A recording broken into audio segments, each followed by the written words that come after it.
I want to thank everybody, or thank the people who are about to log in for logging in. Welcome to this year's Art All Night. Unfortunately, because of COVID, we can't do it like we normally do, so they've decided to go virtually. So tonight is date night, and I've decided to do a dessert. And because it's Thursday, I like to call this my Throwback Thursday dessert, okay? So tonight we're gonna make a sweet potato creme brulee. And the reason why I use it for Throwback Thursday is because I feel like the creme brulee is a dessert that everyone has forgotten about. So it is my aim to bring the creme brulee back. And what I've done is I've taken my training at Le Cordon Bleu, which was a classic French cuisine, and mixed it with an old-time African staple, which is the sweet potato. Now you're looking at the sweet potato and you're like, wow, that's a really big sweet potato. Yeah, fits into the palm of my hand, I can make it disappear. The reason why I chose these small sweet potatoes is because they're less fibrous. So with a smaller potato, I'll get more yield out of this potato than I would a larger potato. So, first thing I did was I did my mise en place. And mise en place simply means to get everything in place first before you start cooking. So, I collected all my ingredients. I don't know if you can see this, but I have my ingredients already measured out, have all my tools together, and what that'll do is that'll save me time, okay? So, first thing we want to do is we're going to take our heavy cream, okay? So we have our heavy cream here, and I'm going to pour it into my sauce pot, okay? All right. My heavy cream in there. Next step, I'm gonna take some brown sugar. And this is homemade brown sugar. I make my own brown sugar because that allows me to control the flavor. If I wanna make it dark brown sugar or light brown sugar, depending on what it is I'm making. But this is, I like to call this a medium brown sugar. You see? So homemade brown sugar, okay? And contrary to what they believe, the darker the berry, the sweeter the juice, this is actually the opposite. The darker the brown sugar, the less sweet it is. So we're gonna put our brown sugar in. And then we also have granulated sugar. You see? I'm gonna put that in. And because I'm fancy, I'm gonna take this orange, and I'm gonna take the most important part of the orange and peel it off. Because I just need some of this for some flavoring. So I'm gonna take some orange peelings and drop them into my mixture. That should be enough. All right, let me get one more piece because I like the way oranges taste. All right. So we're gonna turn this on low. And you wanna make sure that your fire is low because you don't want it real hot because the milk will burn, and you don't want burnt milk because that's not good for your product. Now, my daughter wanted to be here tonight and she couldn't because she loves to cook with me. So what I've done is I'm using her mixer, her whisk to work in my demo. So this is me saying, hey, Olivia, Daddy's using your whisk. So I want to use this whisk, nice and delicate. I'm just going to give it a little stir because I want to move the sugars around and get everything evenly incorporated. As you can see inside the pot,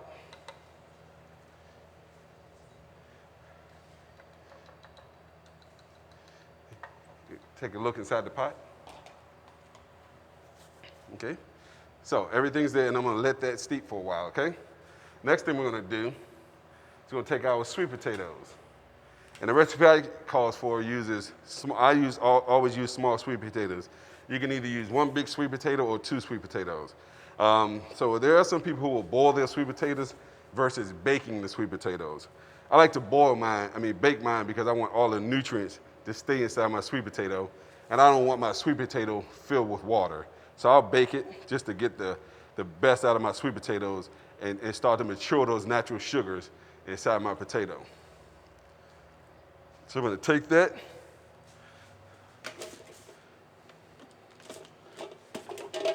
and I'm going to put them inside my Roboku or food processor. One, and peel that.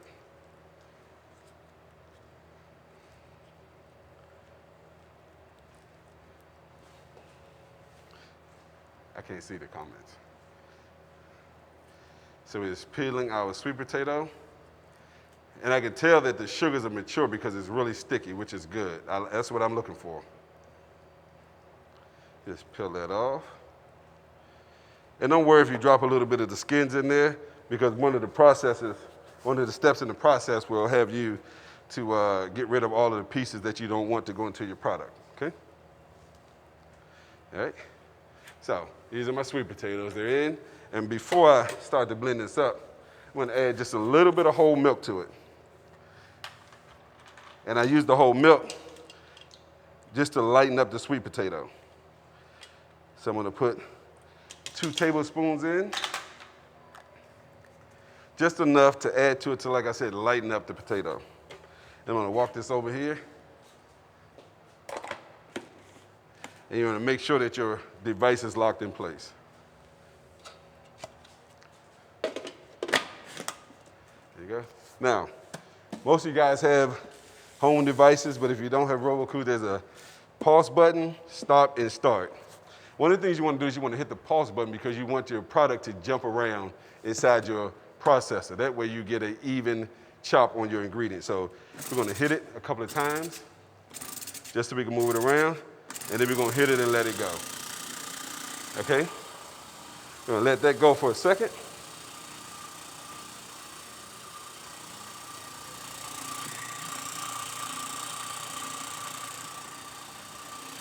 All right, that's enough. So let me show you what we have. So this is our finished product. This is what we're looking for. This consistency. Something like a whipped mashed potato is what you want. So we'll set that to the side. Next thing we're gonna do is we're gonna separate it. I've already separated some of the eggs, but I left one to show you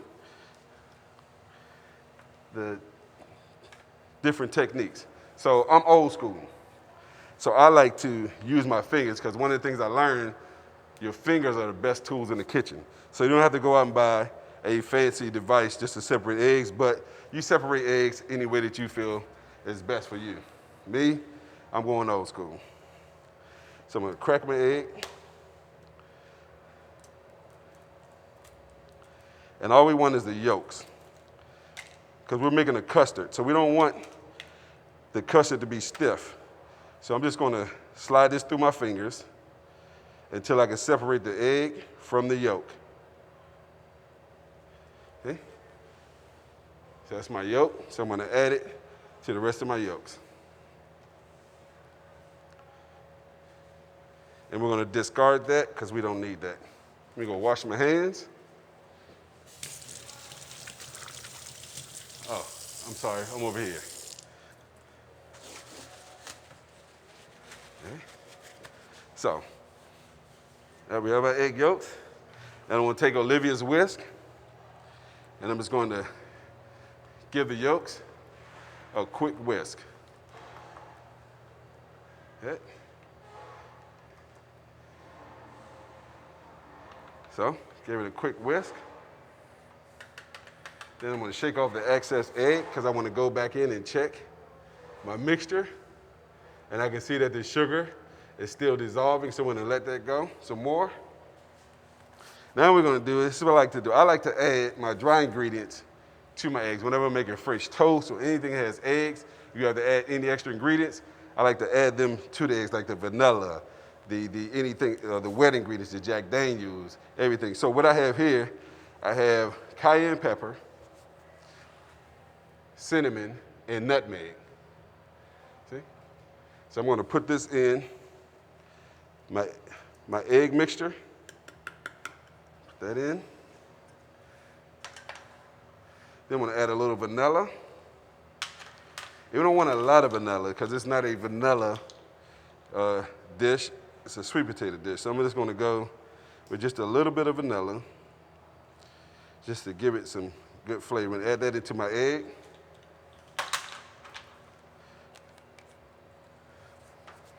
Next, my favorite.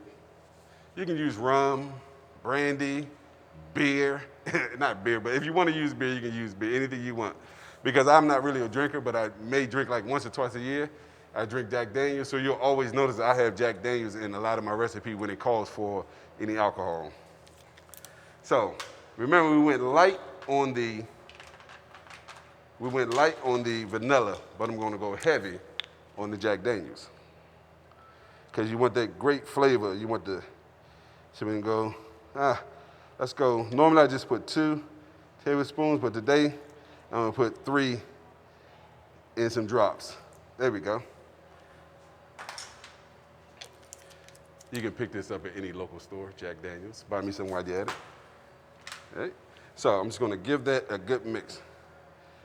And mix that up. Because I wanna make sure I evenly incorporate everything that I just put into this egg batter, okay?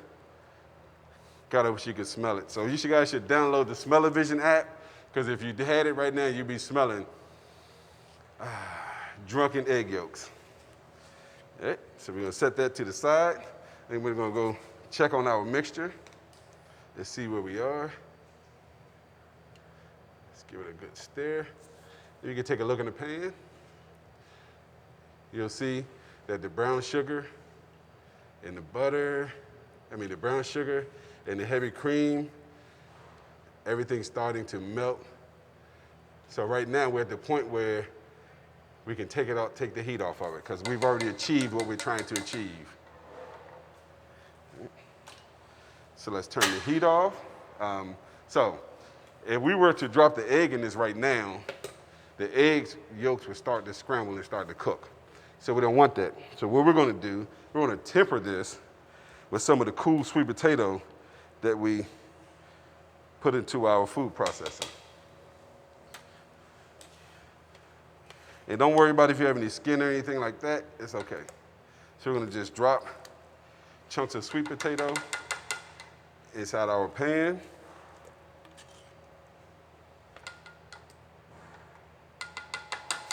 I'm gonna give a shout out to Mess Hall for being my home for a number of years, where I produced all my goods. So I actually love it here.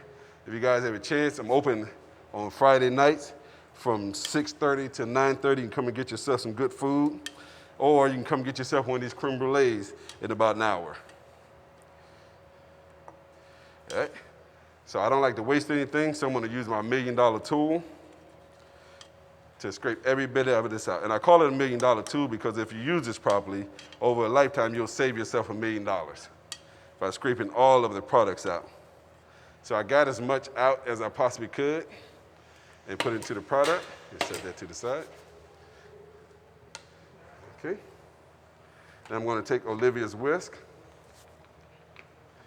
and incorporate the sweet potato into our mixture.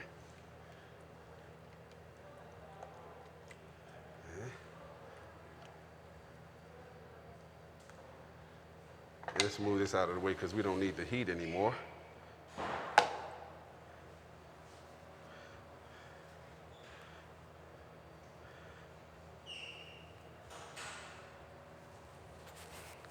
So we're just gonna whisk that. You can see that. So you should have a product that's consistent with a nice cheese sauce. Okay? See? Now, we've lowered the temperature by adding the cool sweet potato into our product. Now we're gonna do is we're gonna put in the egg. But I'm gonna start whisking first before I add the egg because I want the product to cool a little more before I start the egg. And we're gonna add the egg slow. So we're making a sweet potato creme brulee. And in the beginning, I explained how I went to a French culinary school, which is the Cordon Bleu. So my training is in classic French cuisine. And then what I've done is I've taken the sweet potato, which is an African delicacy, and people love and combine the two.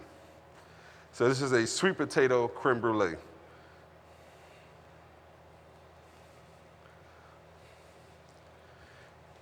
So I'm slowly adding in the egg and whisking at the same time. Slowly, slowly, slowly. Now don't rush this. You have to be patient when you're cooking. God, I wish you guys could smell this. I can smell the Jack Daniels.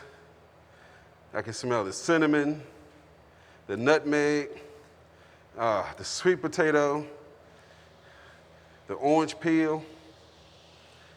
Like it's not even done and I'm already in heaven.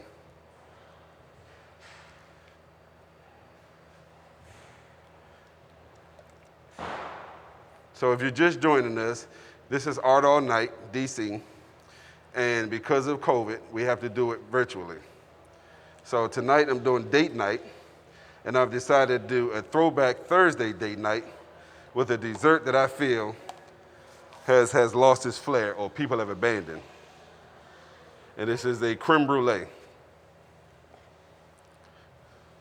Okay. So now, we've incorporated all of our ingredients, we got everything going. Now it's time to strain it.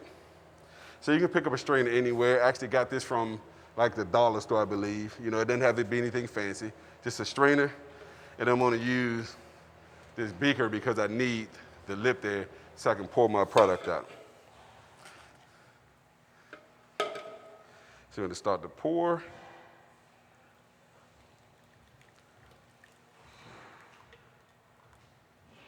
And shake.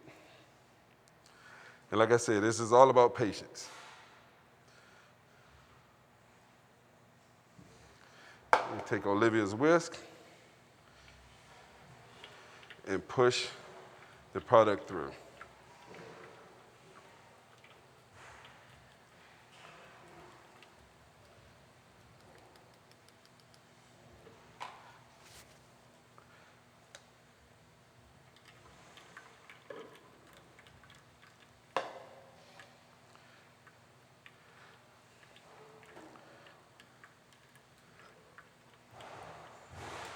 All right. You see, what we're doing is we're pushing all of the good stuff through, and we're leaving all of the stuff that we don't want into our product, because this is a smooth custard. So you shouldn't have any lumps or any extra products like the orange peeling or skin from the sweet potato or any of the fibers from the sweet potato. And when this is done, I want to show you guys something, why you should purchase smaller sweet potatoes or smaller vegetables versus the larger vegetables that you might be attracted to.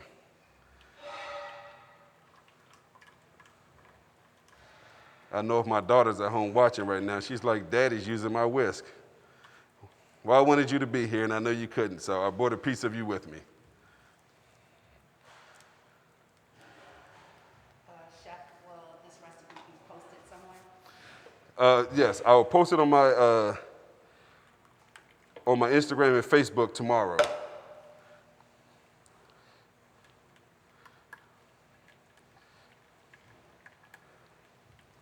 Or you can come buy one today or tomorrow. But y'all post it. I learned something a long time ago from a great chef. He said if people don't want to give you the recipe, there's probably a recipe that you don't want. So, you know, cooking's all about stealing, it's about borrowing, it's about what you've learned from somewhere else, what you heard one or two times. You know, there are no secret ingredients. There is no secret way of doing things. Every secret ingredient is on a grocery store shelf somewhere. So if you have a recipe, you know, and I mean, I know some people don't want to share, but I don't mind sharing because somebody taught it to me. All right, got a little more to pour.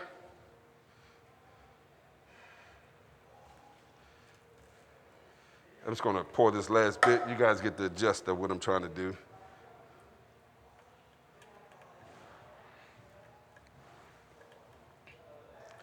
All right. So we push through all of the sweet potato, and I'm pushing it through.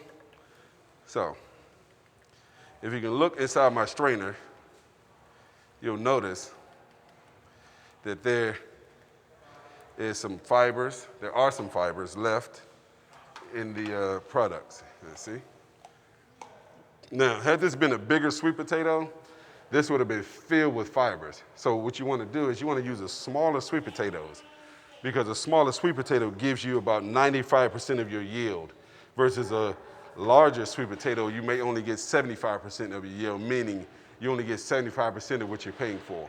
And since you're buying sweet potatoes according to the weight, a large 1 pound sweet potato costs the same as 5 small sweet potatoes that equal the same weight, but you'll get more out of a smaller sweet potato than you would a larger sweet potato.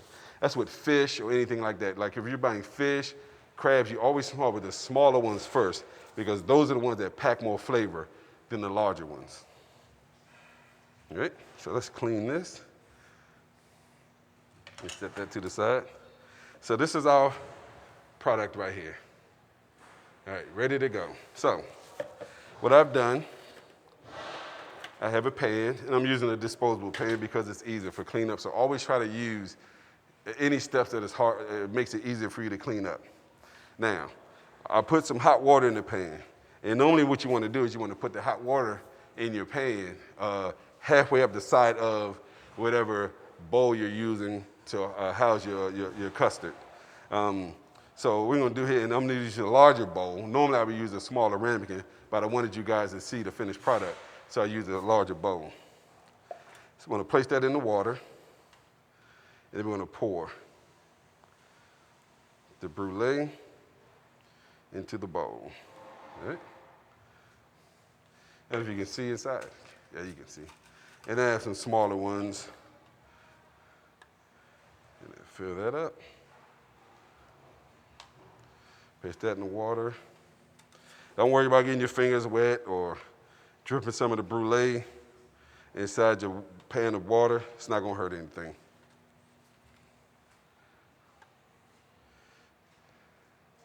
All right.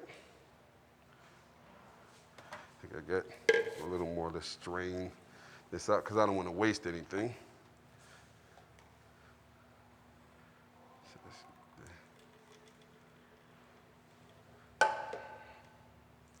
Just get the last little bit of this Brûlée out of here. Now this would be good if you dropped any eggshells or anything. So when you're making a Brûlée, if you crack eggshells or drop eggshells in your product, don't worry about that. Don't waste your time. Or if you drop eggshells inside of a cake, just bake it. The science behind it will push the eggs to the bottom. And the strainer will catch all of the things that you don't want to go into your product. So let me finish this out. And it's like silk. Wish you guys could be here to see it. All right. So we're going to press the last little bit of that in there.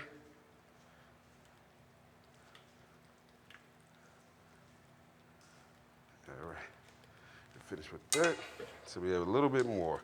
So let's finish this out. Then we got one more.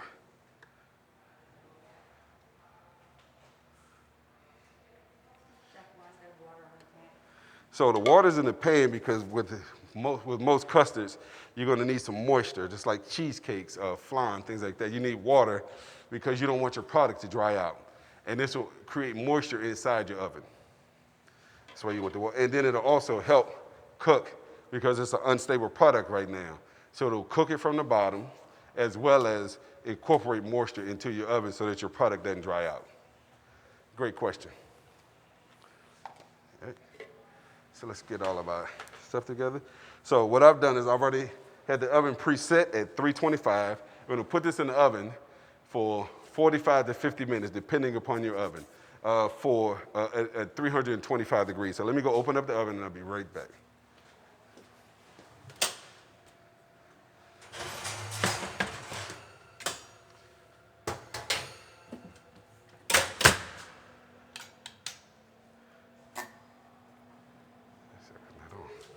All right, so you take this and you check it out. You see it before I put it into the oven. So you can see the water is halfway up the side of the product. All right. So we're going to place this into your oven.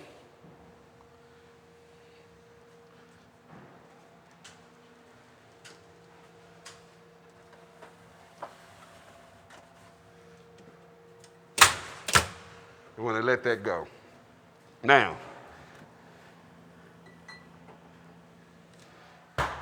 through the magic of television, we have one already complete. So this is how it should look. When it comes out, it'll be a little bit of jiggle to it. What you want to do is you want to put this in the refrigerator for no less than 3 hours. Overnight is preferred.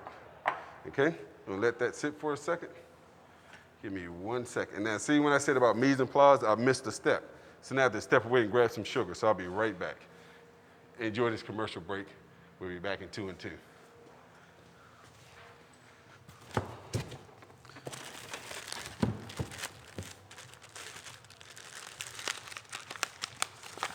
Any questions?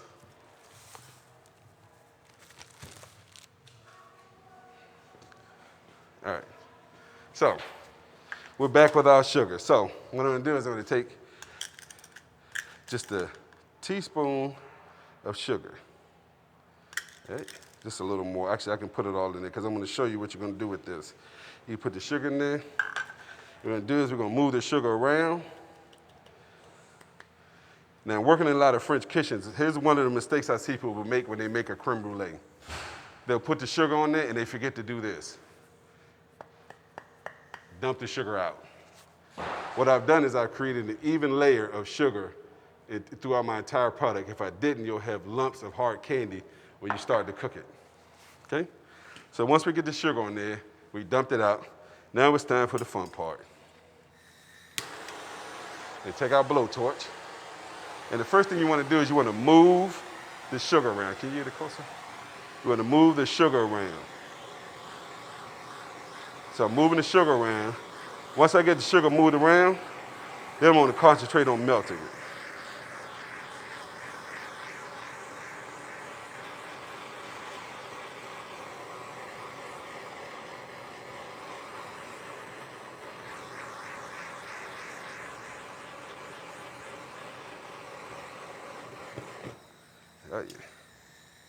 How long should I blow torch the top, Chef? Until you get to a hard crack. I'm sorry, until I get to a... Hard crack. Or until it's brown.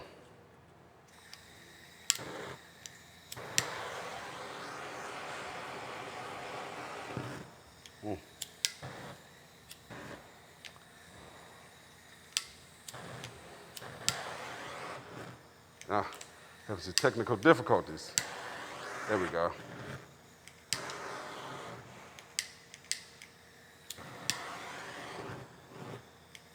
Ah, Murphy's Law. Anything that can go wrong will go wrong. So let's turn this off for a second. Let's start over.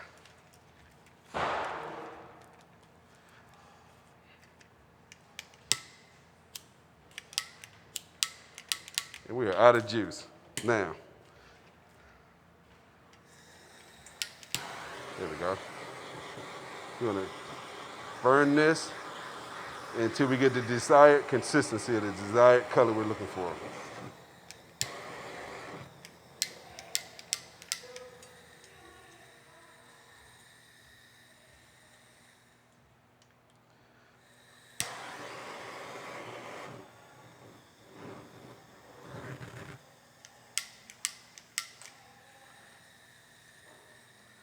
All right.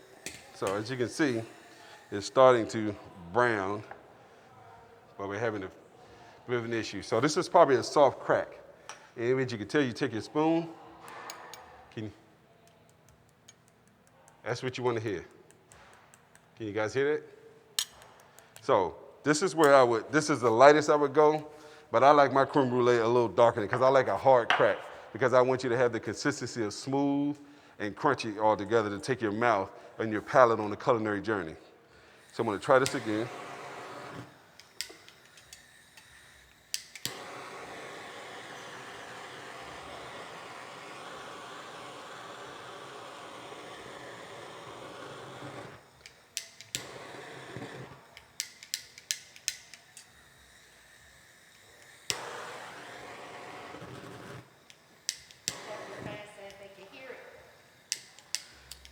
Good. All right, so we're going to stop here. All right, so what you want. Give it a nice crack. So typically you want, see where the darker right there is? And if I wasn't having torch issues, I'd be able to hit this whole entire thing.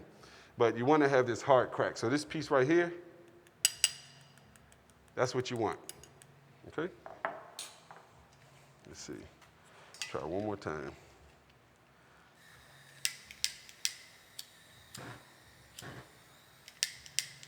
Yeah. Anything that can go wrong will go wrong. Let's set that to the side. So here we go. I'm gonna dig into this and show you the consistency that you want.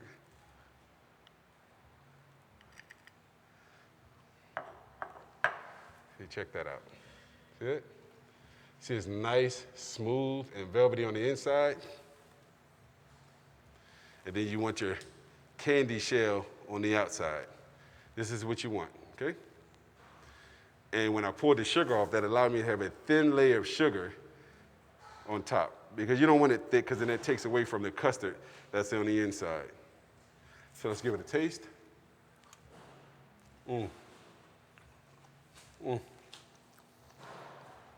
If I didn't have shoes on, I'd take them off.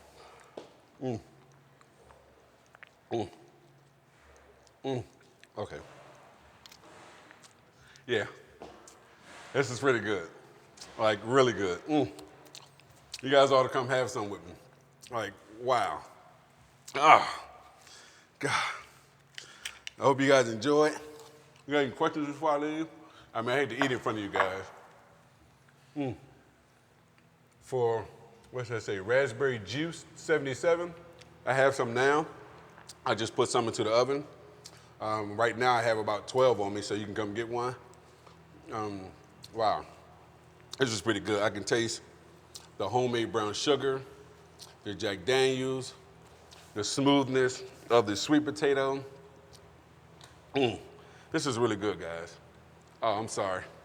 Let me get back to my professional self.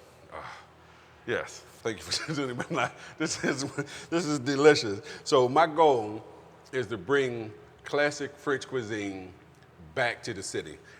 So right now, my menu is a fusion of classic French cuisine, DC carryout cooking, and American cuisine.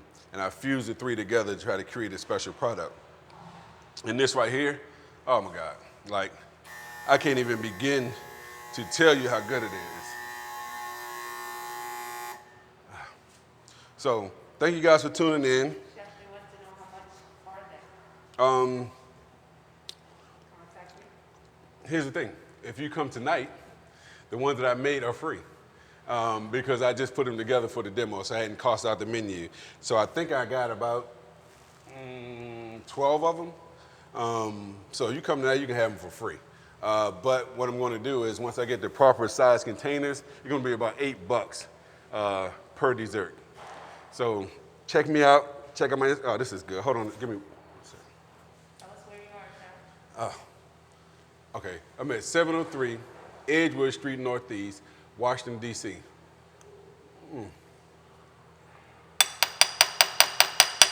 It's good. Oh my goodness. I'm sorry, I'm back.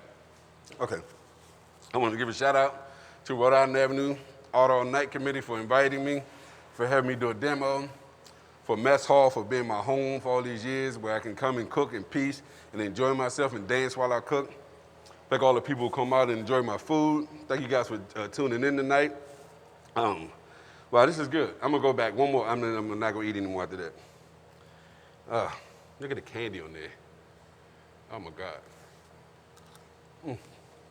I wish you guys could hear like a crunch in my mouth when I bite into the candy.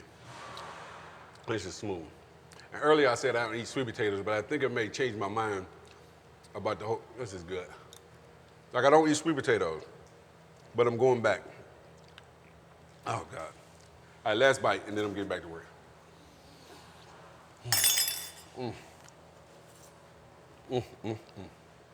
Yeah. I'm sorry. Thank you guys for tuning in. I have more videos coming. I love to teach. So if you have any questions, you can always hit me up on Instagram or Facebook. Ask me any question, I'll give you real answers. Like I said, somebody taught it to me, so I don't mind teaching it to you guys. So Chef Vernon from Eat 170, where we're serving food One, oh God. Food for your soul, one bite at a time. Thanks for joining me. Thank you. This is good. Like, this is really good. Yeah. Yeah. Y'all want one? I got some extra ones. Man. Yo, this is, like, I don't eat sweet potatoes.